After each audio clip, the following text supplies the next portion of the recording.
ભગવાનની જય. શ્રી અક્ષર પુરુષોત્તમ મહારાજની જય. શ્રી ગુણાતીતાનંદ સ્વામી મહારાજની જય. શ્રી ભગતજી મહારાજની જય. શ્રી શાસ્ત્રીજી મહારાજની જય. શ્રી યોગીજી મહારાજની જય. શ્રી પ્રમુખ સ્વામી મહારાજની જય. દિલ્હી અક્ષરધામ મહોત્સવની જય.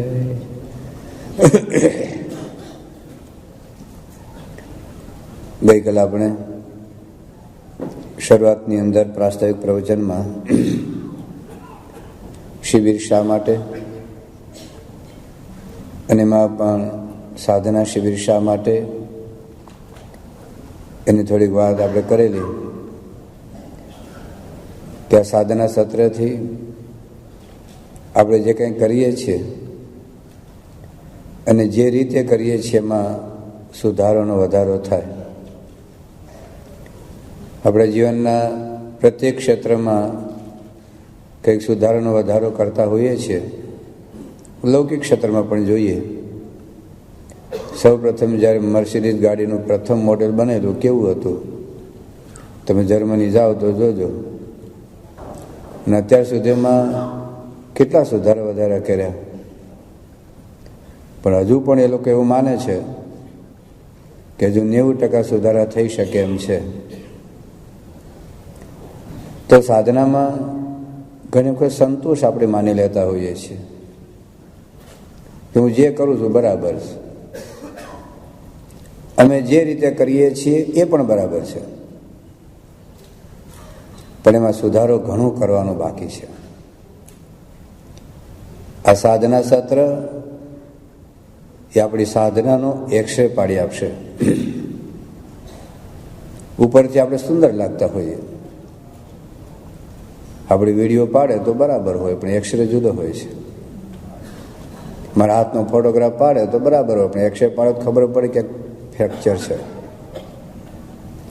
આ સાધના સત્ર એ આપણી સાધનાનો સોનોગ્રાફી કાઢી આપશે. આ વિડીયો પાડવામાં ખબર ન પડે કિડનીમાં સ્ટોન છે, પણ સોનોગ્રાફી કાઢો તો ખબર પડશે કે ક્યાંક પથરી છે. એમ સાધનામાં ક્યાંક ખોટ છે, ખામી છે, એ આ સાધના સત્ર દ્વારા એ આપણને ખ્યાલ આવશે. સાધના સત્ર એ આપણું એન્જિયોગ્રાફી કાઢી આપશે સાધનાનું, કે હૃદયમાં કઈ જગ્યાએ બ્લોકેજ છે. વસ્તુતઃ તો મહારાજે વાત કરી છે પ્રથમના 47મા વચનમતમાં કે અમે જે વાર્તા કરીએ છીએ એ દર્પણ તોલીએ છીએ. આપણે અરીસામાં જોઈએ તો આપણો ડાઘ દેખાય. તમે અરીસો ફોડી નાખો તો તમારો ડાઘ જતો નહીં રહે. કદાચ અરીસો તમારો ડાઘ બતાવે ને તમે અરીસાથી એમ ભાગી જાઓ તો પણ ડાઘ દૂર નહીં થાય. એમ ઘણી વખત એવું બને કે કથા વાર્તામાં આવીએ, સત્સંગમાં આવીએ ત્યારે આપણે સ્વભાવનું દર્શન થાય અને એને લીધે આપણે ઘણી વખત ખોટું લાગે. વક્તા પ્રત્યે આપણને પૂર્વગ્રહ બંધાઈ જાય અને પછી કથામાં જ ન બેસીએ. બહાર જેમ ગુણાતીતાનંદ સ્વામી કહ્યું કે મેળે બેસીને મલકની નિંદા કરે છે. ગુણાતીતાનંદ સ્વામી વખતમાં હતા એવા હીરાઓ. એટલે પણ એક્સરે ફાડી નાખો તો કે ફ્રેક્ચર સાજું ન થઈ જાય. સોનોગ્રાફી રિપોર્ટ ફાડી નાખો તો કઈ કિડનીમાંથી પથરી નીકળી ન જાય છે. જો અંતરદ્રષ્ટિ થાય તો આપણને ખ્યાલ આવે આ સાધના સત્રમાં આપણે ક્યાં ઊભા છીએ, આપણે કેટલું ચાલ્યા છીએ, કેટલું બાકી છે. એ સાધના સત્ર એ આપણી સાધનાનો માઇલસ્ટોન છે. આપણે કદાચ ઘણું બધું કર્યું હશે પરંતુ ઘણું બધું કરવાનું બાકી છે એ પણ ખ્યાલ આવશે.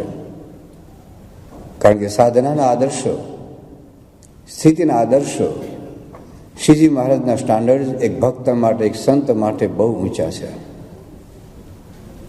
પ્રસંગો આગલા દિવસોમાં આપણે કહીશું, ખાલી એનો ઉલ્લેખ ઘણી વખત આપણે સાંભળેલા છે. જો મહારાજ મુક્તાનંદ સ્વામી અને બ્રહ્માનંદ સ્વામીને કહી શકતા હોય કે તમે હજુ ગુણ બુદ્ધિવાળા છો, તો એના બેરોમીટરથી આપણી સાધનાને માપી લેજો. જો પરમ ચૈતન્ય સ્વામી 24 વર્ષ પછી બોલ્યા હોય કે 12 વર્ષ ગુરુ રહ્યો, 12 વર્ષ સદગુરુ રહ્યો, સત્સંગી આજે થયો, એ સ્ટાન્ડર્ડથી આપણે કેટલા સત્સંગી છીએ એ ઘેર જઈને થોડીક અંતરદ્રષ્ટિ કરીને વિચારી જોજો. જે 3 કલાક જે ધ્યાન કરી શકતા, 9 કરોડના આસામી હોવા છતાં જેની ધ્યાનમાં, જેની પૂજામાં એટલી એકાગ્રતા હતી કે મહારાજ જેની પૂજામાં સાક્ષાત દર્શન દેતા, જેની પૂજામાં પરમહંસો પણ, સંતો પણ દર્શન કરવા આવતા, જેના ઘરમાં એના 6.5 મહિના સુધી હતા છતાં જેનું મુખ જોયું નહોતું, એ શિવલાલ શેઠને પણ જો ગુણાતીતાનંદ સ્વામી કહેતા હોય કે તારા જીવ સામે જોઉં છું અડધો સત્સંગ છે, તો આપણો સત્સંગ કેટલો છે એ ઘેર જઈને સોફા પર બેસીને થોડુંક વિચારી જોજો. ભગતજી મહારાજ 23 વર્ષ સુધીની સાધના છે.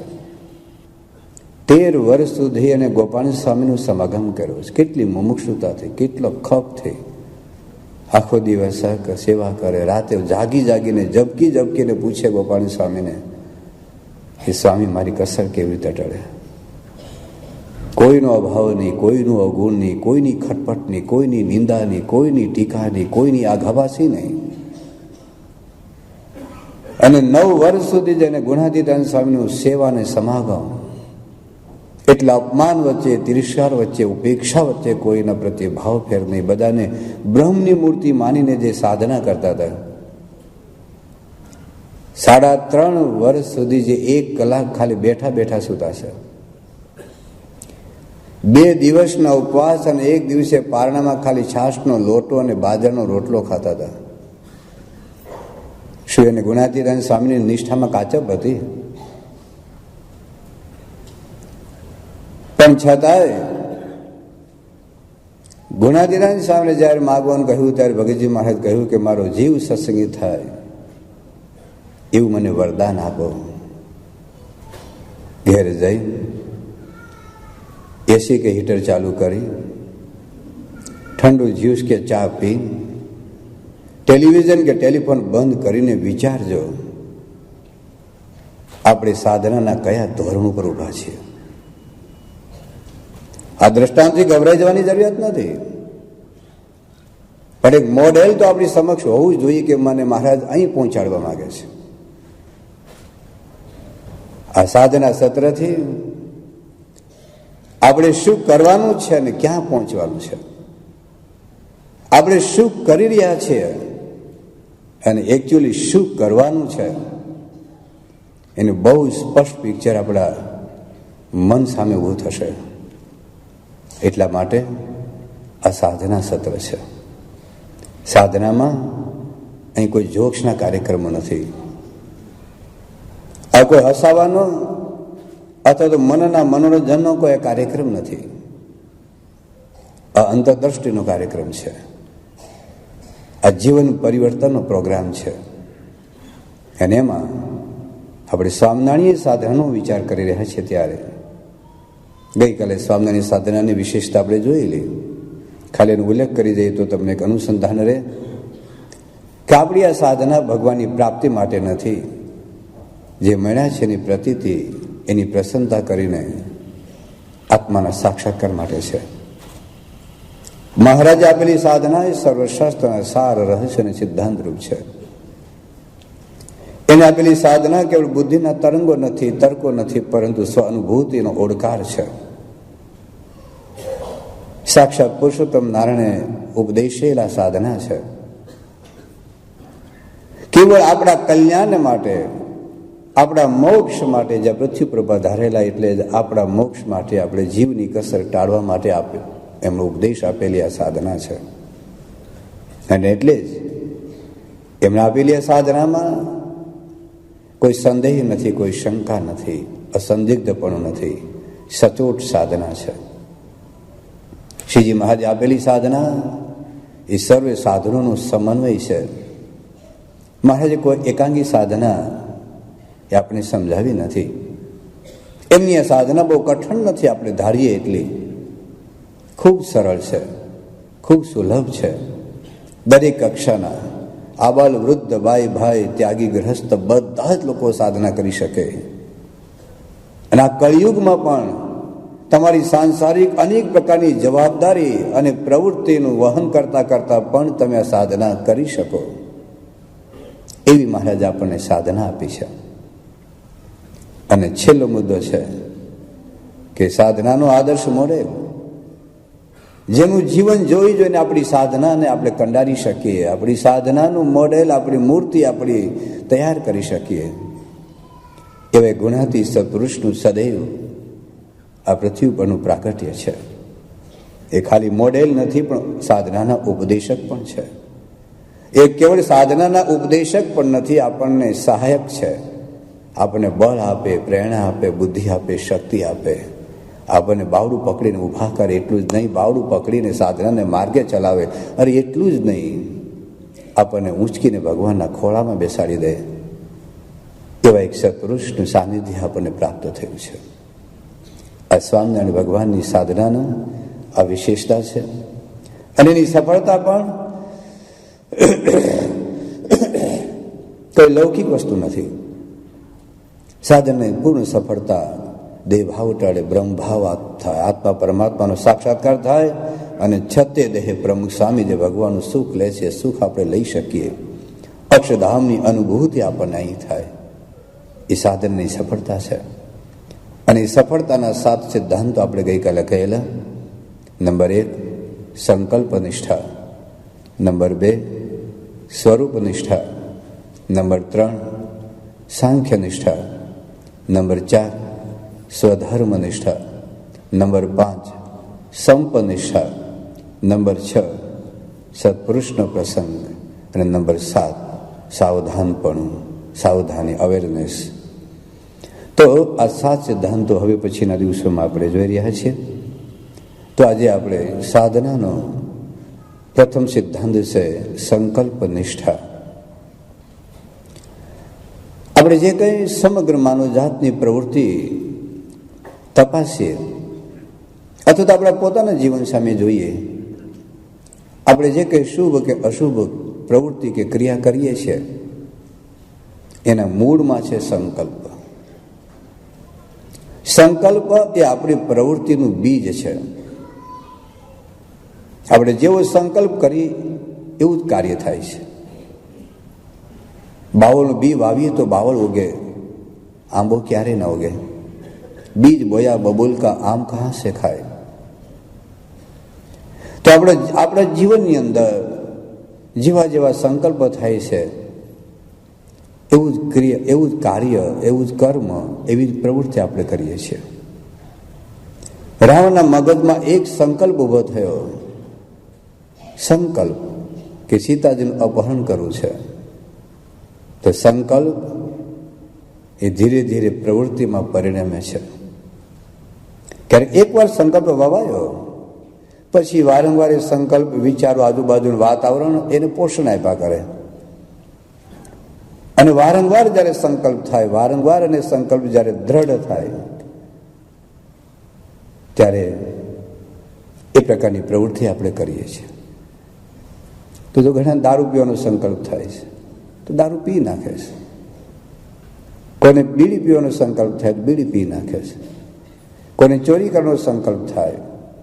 યોગી બાબા દ્રષ્ટાંત આપતા કે શેઠ હતા, દરરોજ સવારે ગામડામાં હોય ને તો ડેલી હોય તો ખડકી હોય, એની બાજુમાં ઓટો હોય, એ ઓટા ઉપર બેસે, સવારમાં ઉઠીને દાંતણ કરે, બાજુમાં લોટો હોય કોગળા કરવા માટેનો. હવે એના ઘરની સામે એક ઝાડ હતું, ઝાડ નીચે એક આખલો દરરોજ બેસે અને સરસ મજાના આમ શિંગડા હતા વાંકાના, પીઠ બરાબર હૃષ્ટપુષ્ટ હતી, ગળવું ને એની પીઠ. હવે દાંતણ કરતા કરતા એને જોયું, શેઠને એક શુભ વિચાર પ્રગટ થયો એના મનમાં કે શિંગડામાં પગ રાખીને આમ પીઠ ઉપર બેસવા જેવું ખરું. એકવાર સંકલ્પ થયો. પછી દરરોજનો કાર્યક્રમ, પેલા ત્યાં બેહવાનો કાર્યક્રમ અને આ શેઠને દાંતણ કરવાનો કાર્યક્રમ, દરરોજ આ વિચાર આવે. અને એક વખત એવું થયું ને એમ કે ધોતિયું પકડી દાંતણ મૂકીને લોટું મૂકીને શેઠ પટક પટક કરતા ઉપડ્યા અને બેઠા આમ પગ ભરાવીને, પેલા જેમ પેલા સ્કૂટર ઉપર બેસે ને આમ પગ ભરાવીને. હવે શેઠની જિંદગીમાં પેલો જ અનુભવ, ક્યારે વરઘોડે ચડ્યા નહીં હોય પશુ, પણ પેલાને પેલો અનુભવ. ઘોડા પર ઘણા માણસો બેઠા હોય પણ પોઠિયા પર બેસે ને એ પોઠિયાને પેલો અનુભવ, આખલાને. અને આ શેઠને પેલો અનુભવ અને ઊભો થયો પેલો. અને શેઠ ગભરાણા એટલે આમ ઊંધા થઈ ગયા, પગ પેલા શિંગડામાં ભરાઈ ગયા. અને પછી તો જે બરાડા પાડે બધા ગામના માણસો બધા ભેગા થઈ ગયા ચારે બાજુ, આખલાને ઊભો રાખ્યો પોઠિયાને. પછી શેઠને આમ ઊભા કર્યા, છોલાઈ ગયા, લોહી લોહાણ થઈ ગયા. પછી પૂછ્યું બધાએ કે શેઠ થોડોક વિચાર તો કરવો તો. આ કે સ્કૂટર છે, મોટરસાયકલ છે, આમ પગ રાખીને બેહાય આમ. શેઠ હું બોલ્યા 6 મહિનાથી વિચાર કરતો. એમ ઘણા છે ને બહુ વિચાર કરી નહીં લગ્ન કરતા ના, ખાલી કહું છું. પણ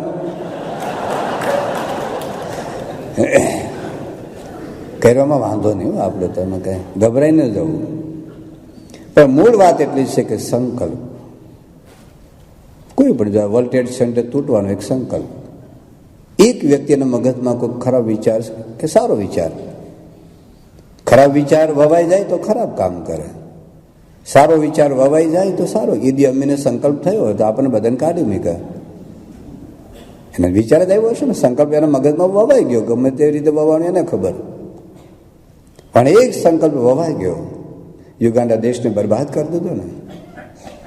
સંકલ્પ તો જગતની અંદર જે કંઈ શુભ અને અશુભ પ્રવૃત્તિ થાય છે, અથવા તો આપણા પોતાના દ્વારા પણ જે કંઈ શુભ અશુભ પ્રવૃત્તિ થાય છે, એના મૂળમાં છે સંકલ્પ. સંકલ્પમાં તાકાત છે, સંકલ્પમાં શક્તિ છે.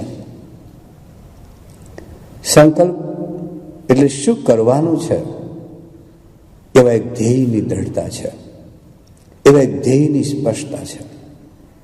જો આપણે જીવનમાં એક સંકલ્પ થાય, એક ધ્યેયની સ્પષ્ટતા અને જો દ્રઢતા થાય તો આપણી શક્તિ જે છે એ એકાગ્ર થાય.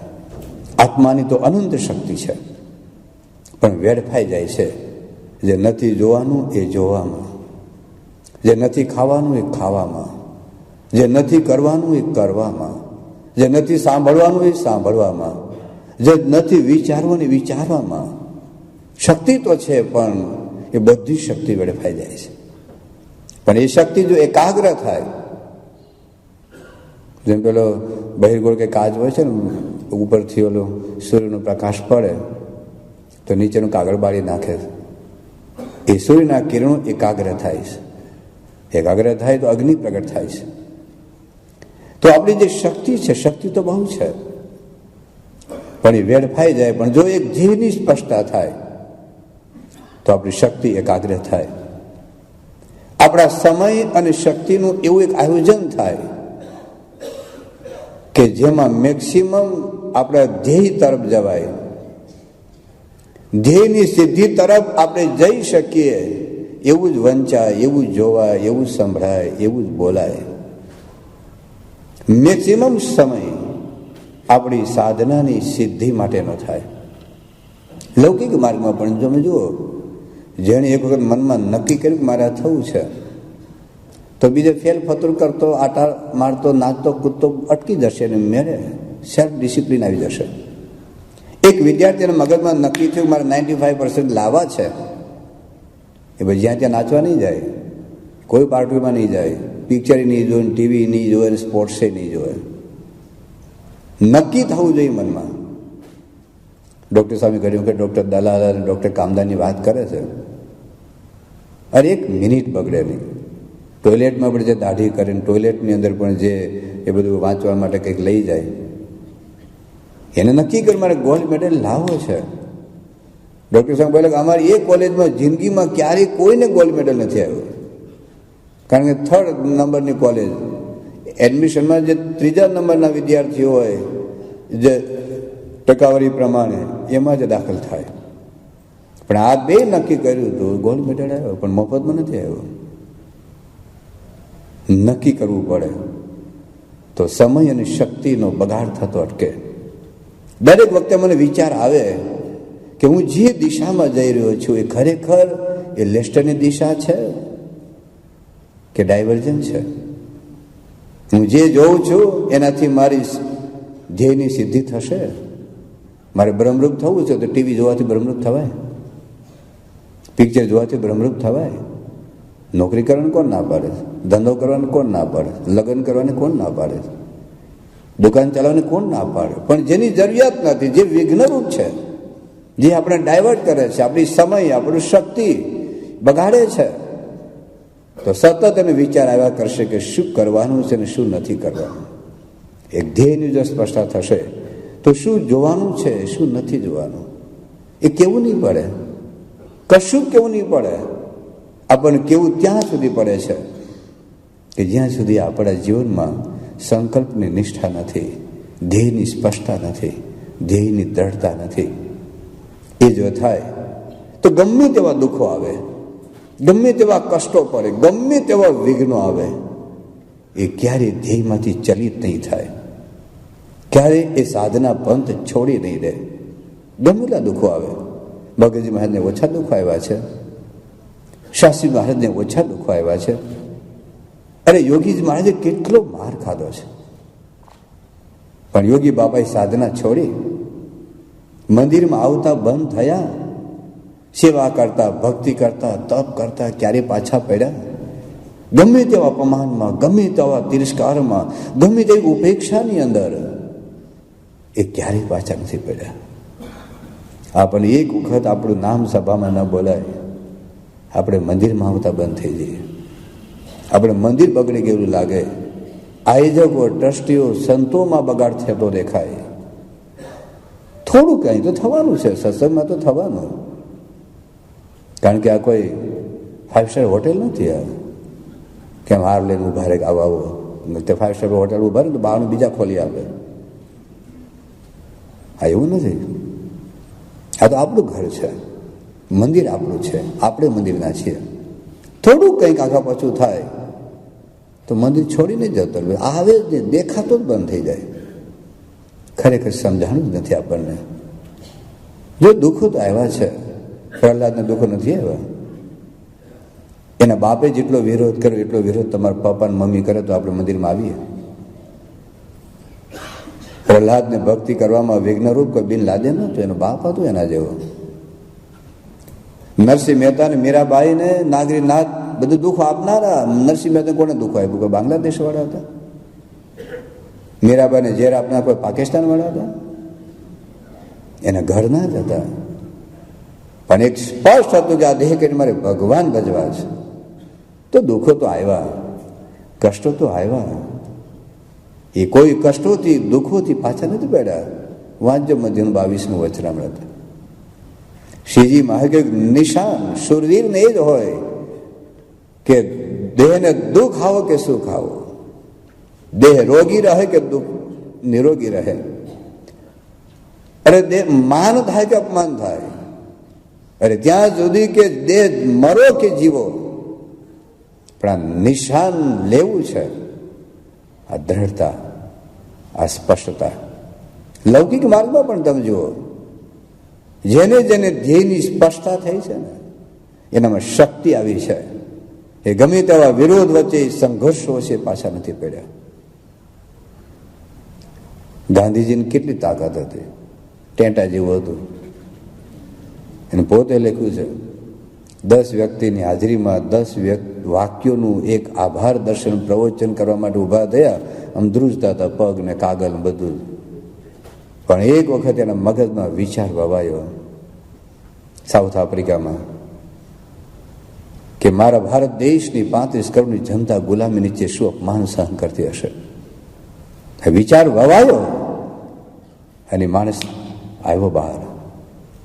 અને ભારતની 35 કરોડની જનતાને હલાવી આપણે હાડાને હલાવી શકતા નથી. અરે આપણા દીકરાને હલાવી શકતા નથી. બેટા તું સત્સંગ કર, તારું જનરેશન ખલાસ થઈ જશે. આપણા દીકરાને આપણે કહી શકતા નથી, આપણી દીકરીને કહી શકતા નથી.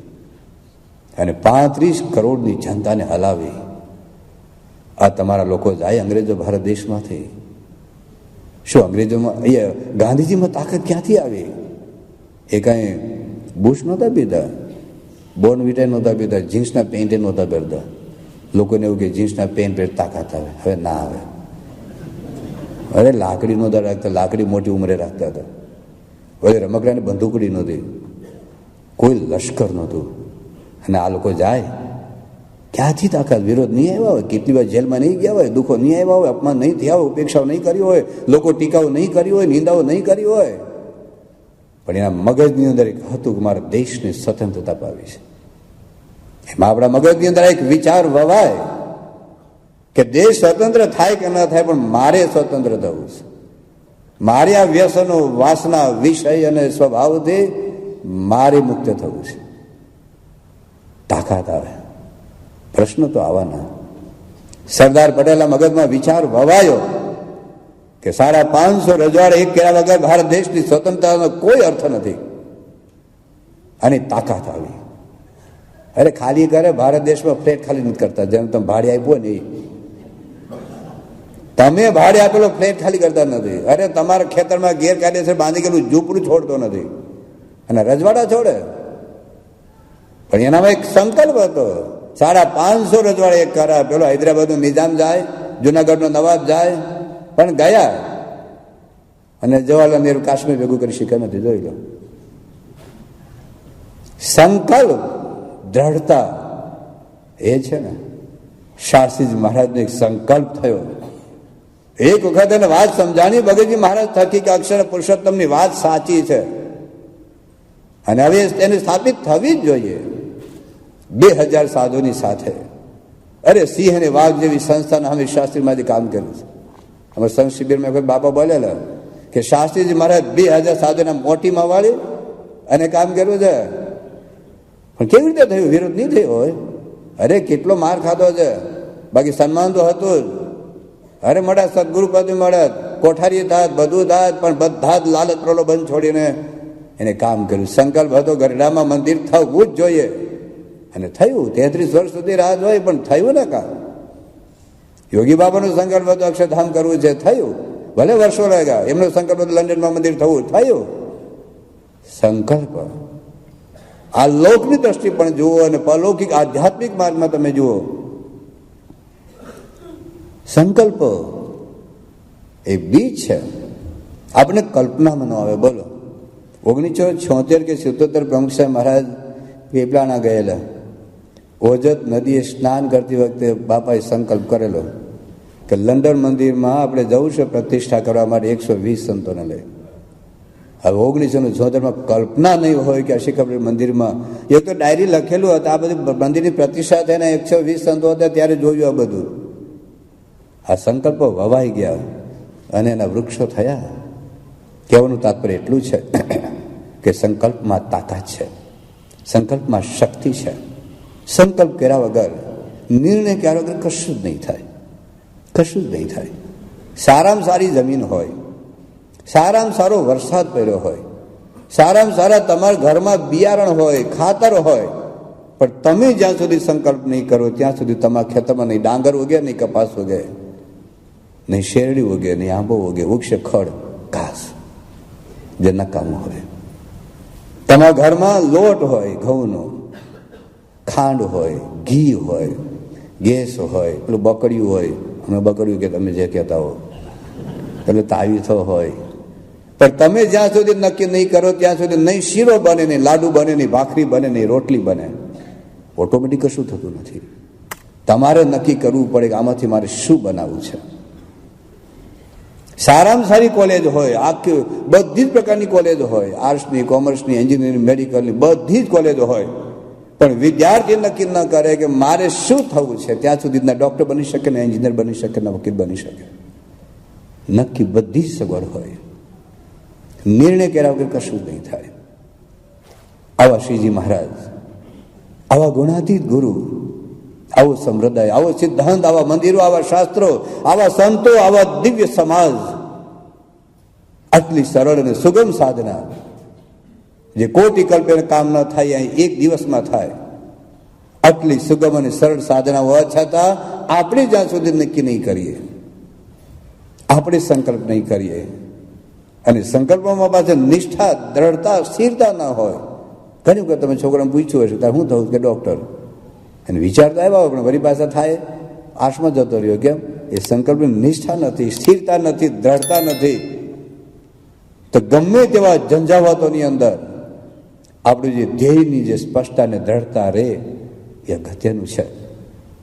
તો જીવનની અંદર કયો સંકલ્પ કરવાનો છે? ગુણાતીતાનંદ સ્વામી વાતમાં લખ્યું છે કે આ લોકના મનસુબા બધા કરે છે. આ ખાધું ના ખાવું છે, પીધું ના પીવું છે, જોયું ના જોવું છે, કર્યું ના કરવું છે, પણ પરલોકમાં જવાનો કોઈ સંકલ્પ કરતા નથી. તો સંકલ્પ શાની આધારે કયો કરવો જોઈએ? આ મનુષ્ય દેહ કરીને શું પ્રાપ્ત કરવાનું છે? કયો સંકલ્પ શાને આધારે કરીશું? તો મનુષ્ય દેહ ભગવાને આપણને જે આપ્યો છે એ કેટલો દુર્લભ છે. ભગવાને શા માટે આપ્યો છે? આ મનુષ્ય દેહનું પ્રયોજન શું છે? એ આપણે જો સમજીએ તો ખ્યાલ આવે. શ્રીજી મહારાજે એક વાત કરી છે, ખગોળ ભૂગોળનું વચરામત વાંચી દેજો, કે 3.5 કરોડ પ્રાકૃત પ્રલય પછી એક પ્રાકૃત પ્રલય એટલે બગડા ઉપર 17 મીંડા થાય. બગડા ઉપર 17 મીંડા એટલા આપણા વર્ષ થાય. એકમ, દશક, 100,000, 10,000, લાખ, 10 લાખ, કરોડ, 10 કરોડ, અબજ, 10 અબજ, 100 અબજ, પછી ખરવન નિખરવન બધું આવે છે આગળ જતા.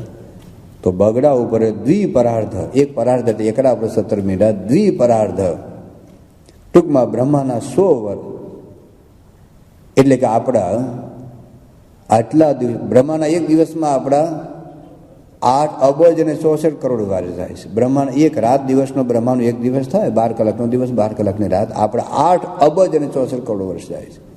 બ્રહ્માંડ પલકાર મળે ને આમ તો એમાં આપણે 666 વર્ષ જતા રહે.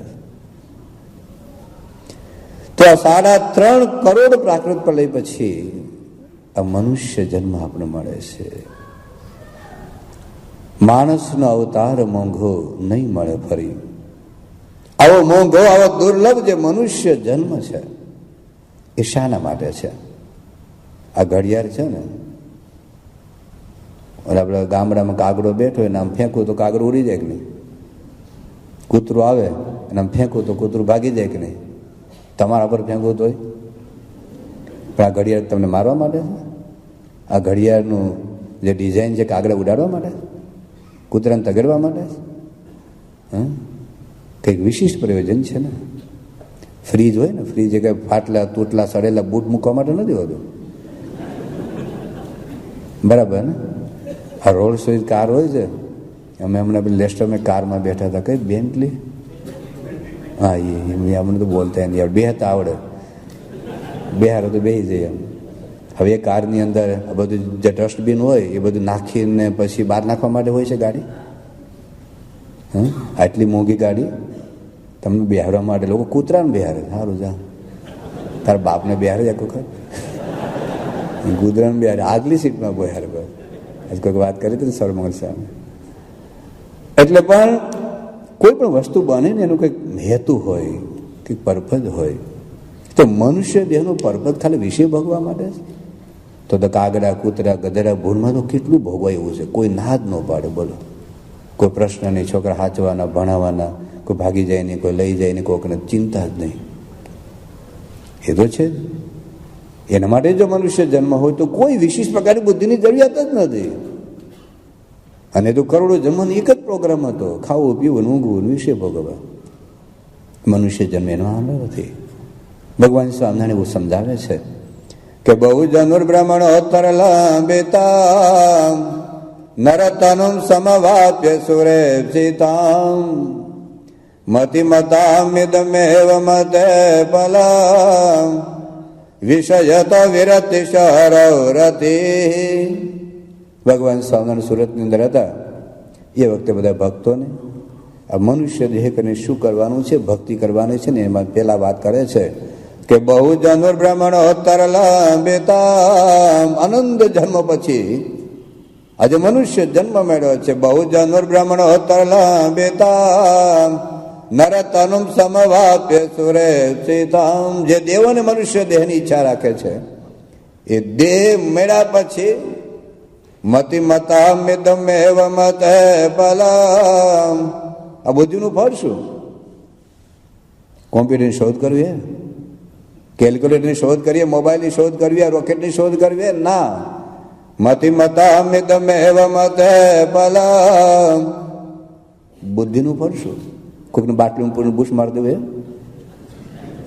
આપણે એવું વેતરી જ ગાઈડ હોય, લોકો પોતાને બુદ્ધિશાળી એવું માને. તો મતિ મતા મિદમેવ મત પલમ વિષય તો વિરતિ હરવરતિ. વિષયમાંથી વૃત્તિ પાછી વળીને ભગવાનમાં પ્રીતિ કરવા માટે આપણો જન્મ છે.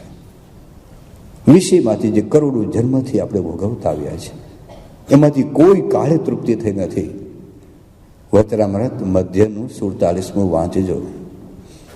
શ્રીજી મહારાજ કહે છે કે પાતાળ સુધી પૃથ્વી ફાટી છે, પાતાળ સુધી 2 ઘડો પાણી નાખવાથી નહીં ભરાય. અને આપણો ક્યાં અનુભવ નથી. કેટલું આઈસ્ક્રીમ ખાધા, કેટલા પીઝા ખાધા, આંખથી કેટલા પિક્ચરો જોયા છે, આંખથી કેટલા રૂપો જોયા છે, પણ થયો છે સંતોષનો હાશ. બસ બહુ સુખ આવે, ચા સુખ આવે, બસ હવે કઈ જોઈતું નથી. છે અનુભવ. કેટલું ભોગવ્યું છે. મહારાજ કે પાતાળ સુધી પૃથ્વી ફાટી છે, એનો કોઈ અંત આવ્યો નથી. અને આ જન્મે કદાચ ભગવાન નહીં ભજીએ તો અંત્યના 14મા વચરામૃતમાં ભગવાન સ્વામિનારાયણે કહ્યું કે અનંત જન્મોથી બીજા અનંત જન્મો વિશે ભોગવવા મળશે. પણ આ દેહ કરીને જે પામવાનું છે ભગવાનનું દિવ્ય સુખ, ભગવાન આ જીવનનું લક્ષ્ય છે.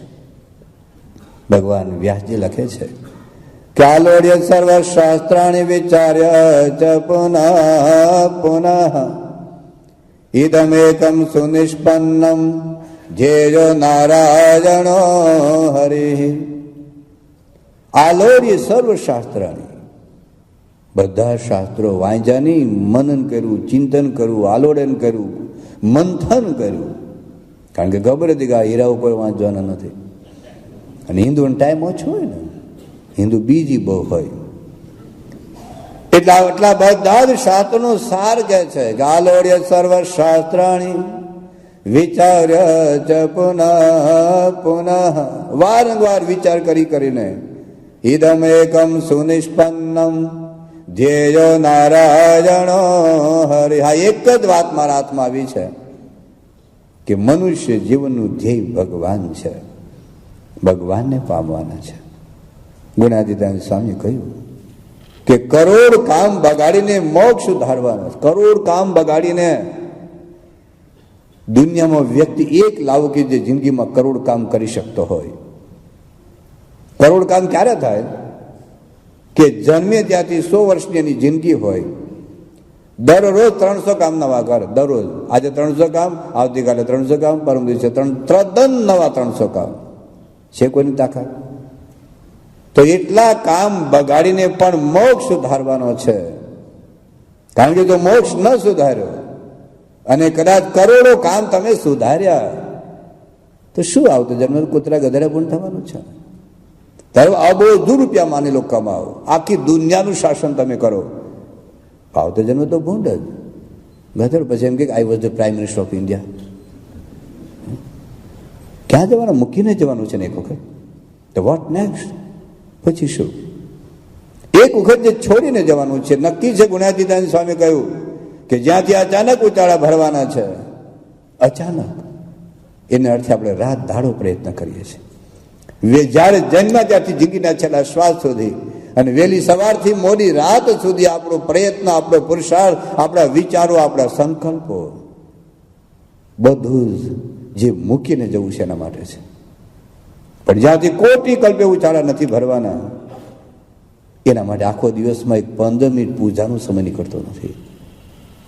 15 મિનિટ પૂજાનો સમય નીકળતો નથી. જે મોક્ષનું કામ છે, જેના માટે આપણે જન્મ્યા છે, એ ઘર સભાનો ટાઈમ નીકળતો નથી. એક વચરામત અને સ્વામીની વાત તો વાંચવાનો સમય નીકળતો નથી. ટીવી જોવાનો ટાઈમ મળે, છાપા વાંચવાનો ટાઈમ મળે, ગપ્પા મારવાનો ટાઈમ મળે, આપણે પાર્ટીઓમાં જવાનો ટાઈમ મળે, આપણે કોઈકના લગ્નમાં, કોઈકના ફંક્શનમાં જવાનો ટાઈમ મળે, આખી દુનિયા માટેના ટાઈમ મળે. આપણા મોક્ષ માટે ટાઈમ નથી મળતો, આપણા કલ્યાણ માટે ટાઈમ નથી મળતો. પણ કરવાનું આ છે. ગુણાતીતાન સ્વામી બીજી વાતમાં વાત કરી છે કે આપણો જન્મ 2 વાત સિદ્ધ કરવા થયો છે: ખાવું અને ઊંઘવું. 2 વાત સિદ્ધ કરવા માટે, અક્ષરરૂપ થવું અને પુરુષોત્તમમાં જોડાવું. ગુણાતીતાન સ્વામી એક બીજી વાતમાં વાત કરી છે કે આપણે તો અક્ષરધામમાં જવું છે એવો એક સંકલ્પ રાખવો. ઘણા શું કે અક્ષરધામમાં જવું છે પણ વાય અમેરિકાનું પેલા વિઝા આપી દો, પછી ત્યાંથી ડાયરેક્ટ. તો અક્ષરધામમાં જવું છે એવો એક સંકલ્પ રાખવો. તો મનુષ્ય જીવનમાં લક્ષ્ય છે. એના માટે ભગવાને મનુષ્ય જન્મ આપણને આપ્યો છે. તો નાશવંત દેવડે તે અવિનાશી પણ લેવું જે પત્રવાળામાં જમી કરીને બહાર ફેંકી દેવું જે નાશવંત છે. અને ક્યારે જવાનું નક્કી નથી. નક્કી છે મરવાનું નક્કી, ક્યારે મરવાનું નક્કી નથી. બોલો, ભાવ વધે કે ઘટે એમાં શંકા. બરાબર. લગ્ન થયા પછી છૂટાછેડા થાય કે ન થાય એમાં શંકા. બાપ આવે કે બેબી આવે એમાં શંકા. અમારા દેશમાં ભાજપ આવે કોંગ્રેસ આવે એમાં શંકા. વરસાદ પડે કે ન પડે એમાં શંકા. પણ મરવાનું છે કે નહીં એમાં કોઈની શંકા ખરી? જેને શંકા હોય હીરો ઊભો થાય છે કે હું કદાચ ન પણ મરું. મરવાનું નક્કી છે ને, પણ ક્યારે મરવાનું છે નક્કી નથી. બસ આશ્ચર્યની બાબત એ છે, કારણ કે આપણે ભૂકંપના જમાનામાં જીવીએ છીએ. ભૂકંપ થાય ને અચાનક થાય. લો, સુનામીના જમાનામાં આપણે જીવીએ છીએ. અરે આતંકવાદના જમાનામાં જીવીએ છીએ. આપણે એક્સિડન્ટના અને હાર્ટ એટેકના જમાનામાં જીવીએ છીએ. ક્યારે ઉડી જઈએ કાંઈ નક્કી નથી. તો જેટલા દિવસો બાકી છે એમાં વિચાર આ રહે કે મારે મોક્ષ મેળવો છે, આત્યંતિક કલ્યાણ કરવું છે, ભગવાનની પ્રાપ્તિ કરવી છે, છેલ્લો જન્મ કરવો છે, અક્ષરધામમાં જવું છે. હવે આ બધી વાત કદાચ આપણને પોથી પુરાણની વાત લાગે, આ બધી શાસ્ત્રોની વાત લાગે. હવે બીજા દ્રષ્ટિકોણથી આપણે વિચાર કરીએ. કારણ ઘણા શું કે અક્ષરધામ કોને જોયું? શું કે અક્ષરધામ કોને જોયું? ગયા ને ક્યાં સમાચાર આવે?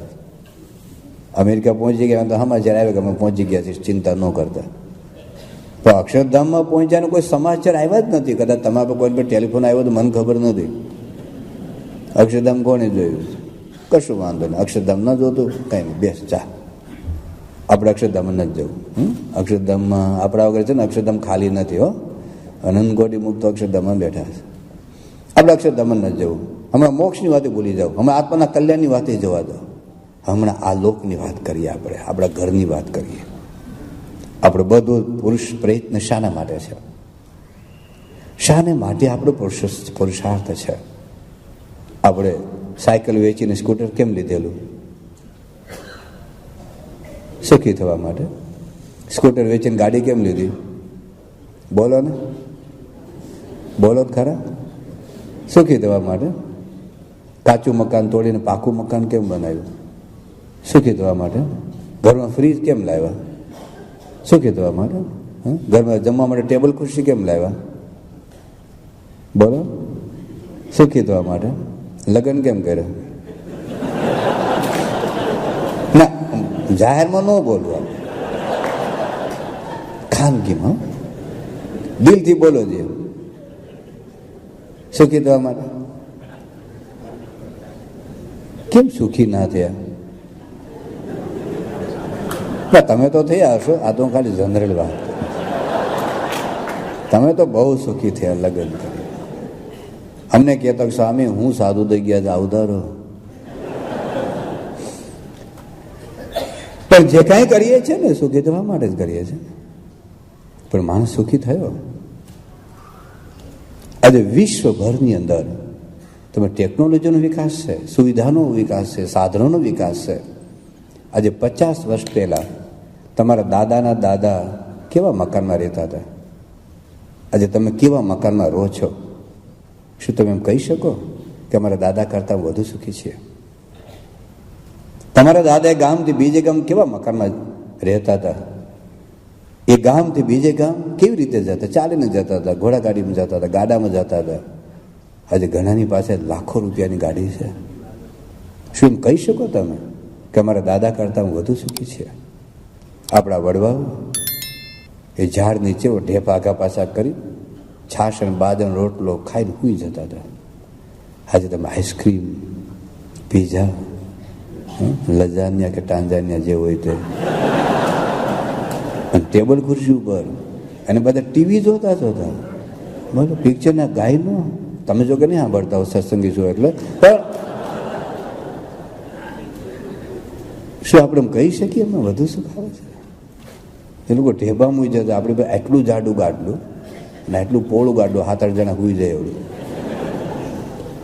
છતાં શું કહી શકો છાતી ઠોકીને કે મારા વડવાઓ કરતાં વધુ સુખ? તમારા દાદા પાસે ક્યાં ફ્રીજ હતું, ક્યાં મોબાઈલ હતો, ક્યાં ફોન હતો, ક્યાં કોઈ પંખા હતા, ક્યાં એસી હતા, ક્યાં હીટર હતા? જેમ તમારી વાત કરી એમ અમારે પણ અમારી વાત કરવી પડે ને. અમારા પરમહંસો કેવા મકાનમાં રહેતા હતા? આજે અમે શું અમે કહી છીએ કે અમારા પરમહંસો કરતાં વધુ સુખી છીએ? શાસ્ત્રી મહારાજ, યોગીજી મહારાજ કઈ સુવિધામાં રહેલા? આજે અમે કઈ સુવિધામાં જીવીએ છીએ? શું એમ કહી શકીએ કે અમારા શાસ્ત્રીમાં યોગી મહારાજ કરતાં વધુ સુખી છે? આપણે સગવડને સુખ માની લીધું છે, આપણે સુવિધાની શાંતિ માની લીધી છે. હકીકતમાં પ્રશ્ન જુદા છે. આજે વિશ્વભરની અંદર તમે વિડીયો 100 વર્ષની પહેલાની વિડીયો જુઓ. 100 વર્ષ પહેલાં લંડનમાં જે મકાનની ડિઝાઇન હતી અને આજે જે નવા મકાન બને છે એની ડિઝાઇનમાં ફરક નહીં છે. 100 વર્ષ પહેલાંના રસ્તા, આ દુબઈ અબુધાબી બેરીને હમણાં ગયેલા, અરે 50 વર્ષ પહેલાં રસ્તા જો ને આજના રસ્તા જો, 50 વર્ષ પહેલાં ઘર ને આજના ઘર જો, અરે હાથી ઘોડાના તફાવત છે. 50 વર્ષ પહેલાં ઘરના બાથરૂમ જો ને આજના બાથરૂમ જો, 10 જણા નાચે એવડા છે ને. તો ફેરફાર કરવાને બહાર, પણ ફેરફાર ક્યાંક જુદો કરવાનો અને છતાં સુખ નથી આવ્યું. આજે વિડીયો જુદ સુંદર છે, સમાજની વિડીયો, તમારા ઘરની વિડીયો, તમારા સાધનોની વિડીયો સુંદર છે 50 વર્ષ પહેલાંના આજના સાધનોની. પણ એક્સરે ભયંકર છો સમાજનો, ઘરનો એક્સરે ભયંકર છે. આટલી સુવિધા, આટલા સાધનો, આટલી વિશ્વવ્યાપી પ્રગતિ હોવા છતાં આજે દરરોજ 3000 માણસ પૃથ્વી પર આપઘાત કેમ કરે છે? આપણે મોક્ષની વાત અમને નથી કરવી, કલ્યાણની વાત નથી કરવી. આપણે આ લોકની વાત તમે કરો કે આજે પૃથ્વી પર દરરોજના 3000 માણસ આપઘાત કેમ કરે છે? આટલી સુવિધા, આટલા સગવડ વચ્ચે કોણ આપઘાત કરે? દુઃખી હોય તે દુઃખી વ્યક્તિનું પિક્ચર તમારા મગજમાં કેવું છે? તમને પૂછવામાં આવે કે દુઃખી વ્યક્તિ કોણ, તો તમે દેશમાં જોયા છે જેને ખાવા ન મળતે દુઃખી હોય, જેને પહેરવાના કપડાં ના હોય દુઃખી હોય, જેને રહેવાનું મકાન ના હોય દુઃખી હોય. અરે વિશ્વમાં કરોડો માણસો એવા છે જેને એક ટન પોતાનું પેટ ભરે એટલું ખાવા મળતું નથી. તમે જેવી કેરી ખાવ છો ને એવા પૃથ્વી પરના લાખો માણસો હશે, જિંદગીમાં એક વાર એને કેરી જોવા મળતી નથી. આજે ભારતમાં લાખો માણસો ઝૂંપડામાં નહીં, અરે ફૂટપાથ ઉપર હોઈ જાય છે, પણ એ આપઘાત નહીં કરે. જોજો, કોઈ ભિખારી આપઘાત ટીંગાયો એવું સાંભળ્યું છે? કોઈ ભિખારી એ પંખે ટીંગાયો આપઘાત માટે એવું સાંભળ્યું? મેં સાંભળ્યું નથી. કરોડપતિ આપઘાત કરે, ડોક્ટર આપઘાત કરે, એન્જિનિયર આપઘાત કરે, વકીલો આપઘાત કરે, અરે પૃથ્વી પર નોબેલ પ્રાઇઝ વિજેતાઓ આપઘાત કરે.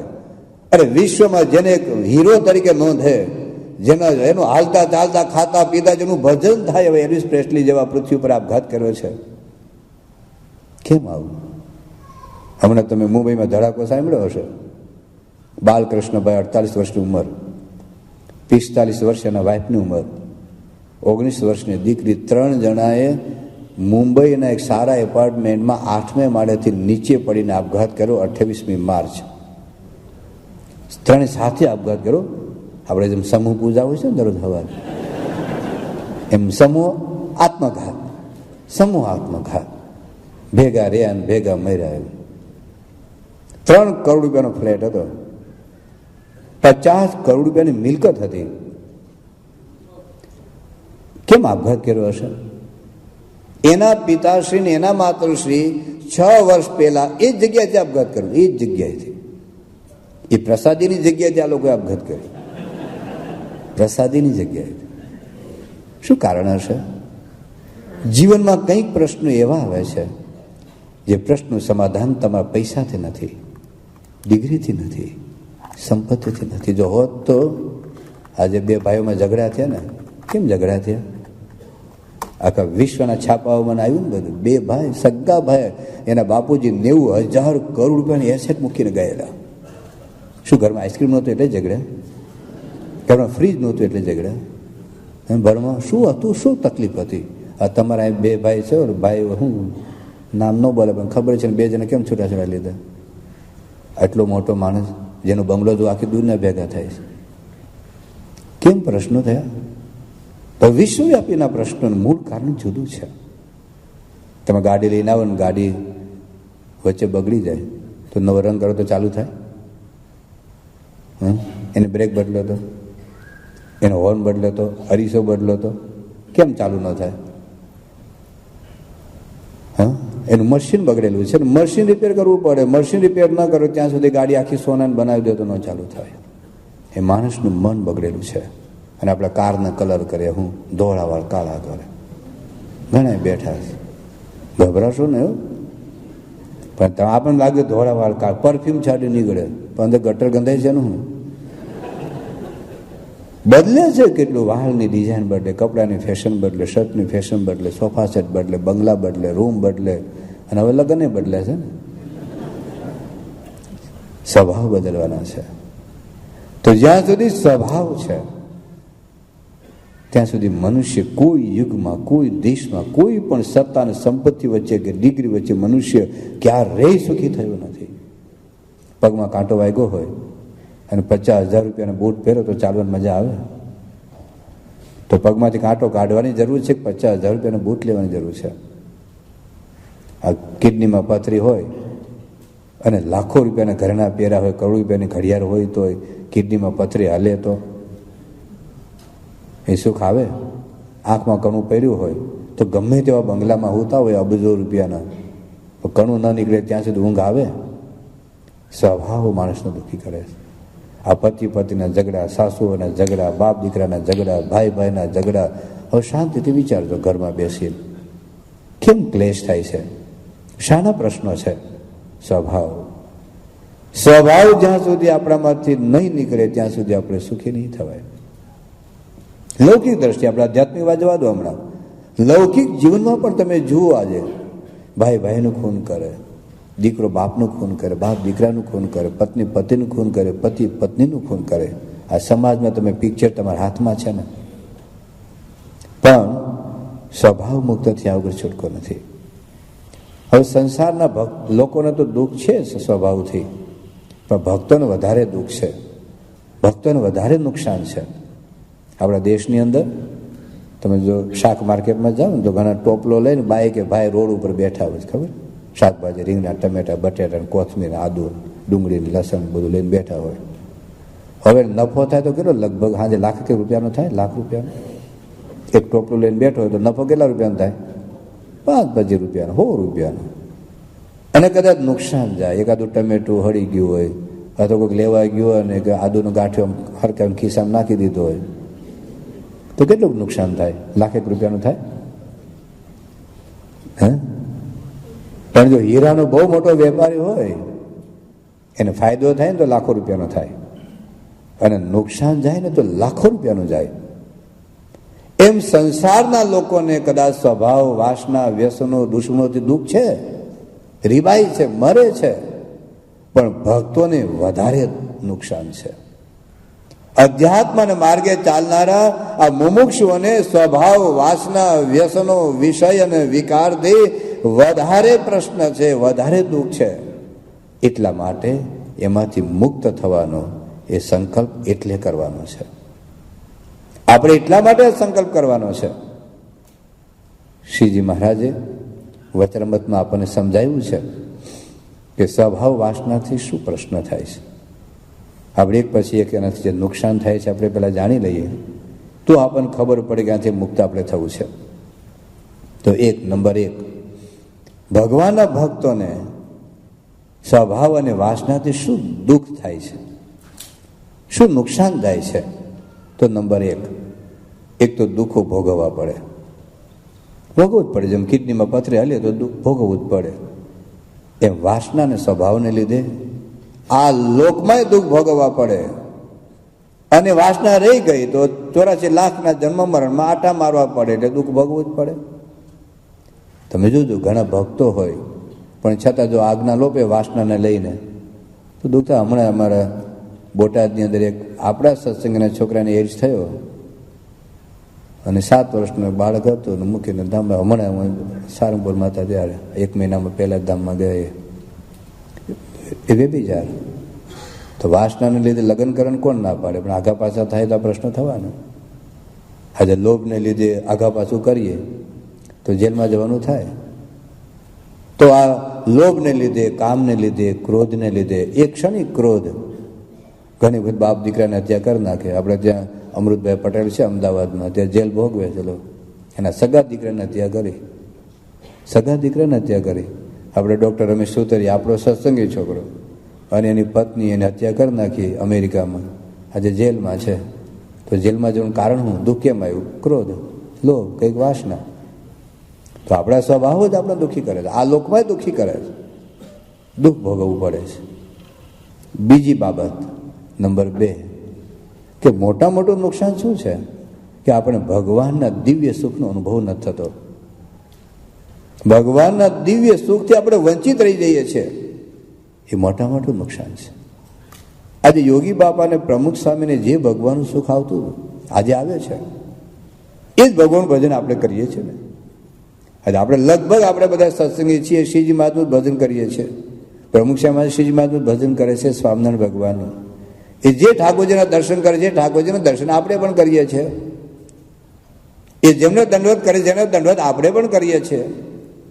પણ યોગી બાપા એવું બોલ્યા કે 50 વર્ષથી એક ધારું સુખ આયલું આવે છે. શું આનંદ, શું સુખ, શું કેમ આપણને કેમ નથી આવતું? કેમ નથી આવતું? ભગવાનનું સુખ તો છે જ, અને કેટલું સુખ છે. થોડાક વચરામતના નંબર લખાવું છું, ઘેર જઈને વાંચી જોજો વચરામતના નંબર. એક તો સારંગપુરનું 1, અનંત કોટી બ્રહ્માંડના સુખ કરતા, ખાલી ટીવીના સુખ કરતા નહીં, અરે ખાલી ડુંગળી લસણના સુખ કરતા વધારે નહીં. અનંત કોટી બ્રહ્માંડમાં જેટલું સુખ છે એના સુખ કરતા ભગવાનના એક નિમિષ માત્રના દર્શનનું સુખ વધારે છે. હમણાં તો આપણે ઘનશ્યામ મહારાજના બધાને દર્શન કરીને આવ્યા, કેટલું સુખ આપણને આવ્યું, કેમ ન આવ્યું? એનું કારણ આગળ આવશે. તો આ સારંગપુરનું 1 વચનામૃત, લોયાનું 18મું વચનામૃત વાંચજો. મહારાજ અનંત સ્ત્રીઓને જોયાના સુખ કરતા ભગવાનનું સુખ અતિ અતિ અતિ અપાર છે. 55નું 1 વચનામૃત વાંચજો. ભગવાનના સુખની જે મહારાજે વાતો કરી છે, અરે ભગવાનના સુખની તુલનામાં તો આ બ્રહ્માંડિક દેવો પણ રાંક છે. મધ્યનું 56મું વચનામૃત વાંચો. વરતાલનું 9મું વચનામૃત વાંચો. ભગવાનનું ક્ષણિક સુખ એ હજારો વર્ષ સુધી જાણે ભોગવ્યો એવો અનુભવ થાય છે. અને પેલું હજારો વર્ષ સુધી સુખ ભોગવ્યો હોય પણ અંતે ક્ષણિક અને અંતે દુઃખનો અનુભવ થાય છે. વરતાલનું 16મું વચનામૃત કે ભગવાનની મૂર્તિનું ચિંતન કરવામાં એ 14 લોકના બ્રહ્માંડના સુખ કરતા ભગવાનની મૂર્તિનું ચિંતન કરો. તમે બાપાની મૂર્તિનું ચિંતન કરો, હરિકૃષ્ણ મહારાજની મૂર્તિનું ચિંતન કરવામાં અનંત કોટ 14 લોકના બ્રહ્માંડ કરતા સુખ વધારે છે. આ બધી વાતો મહારાજે વરતાલનું 19મું વચનામૃત, અંત્યનું 27, અંત્યનું 28, અંત્ય 39 ભગવાનના દિવ્ય શાશ્વત અનંત અપાર સુખની વાત કરે છે. આ કોઈ કલ્પના નથી. આ જેમને ભોગવ્યું છે એ લોકો વાત કરે છે. આટલું સુખ છે, પણ આપણા સ્વભાવને લીધે ગુણાતીતાનંદ સ્વામી કહ્યું કે ભગવાન અને ભગવાનના સંત મળ્યા છતાં અશાંતિ કેમ છે, ઉદ્વેગ કેમ છે, અજંપો કેમ છે, બળતરા કેમ છે આપણા જીવનમાં? વિષયમાં રાગ. ગુણાતીતાનંદ સ્વામી બીજી વાત કરી છે કે ભગવાનનું સુખ કેમ નથી આવતું? કારણ કે વિષય આપણને અધર રાખી મૂક્યા છે. અધર.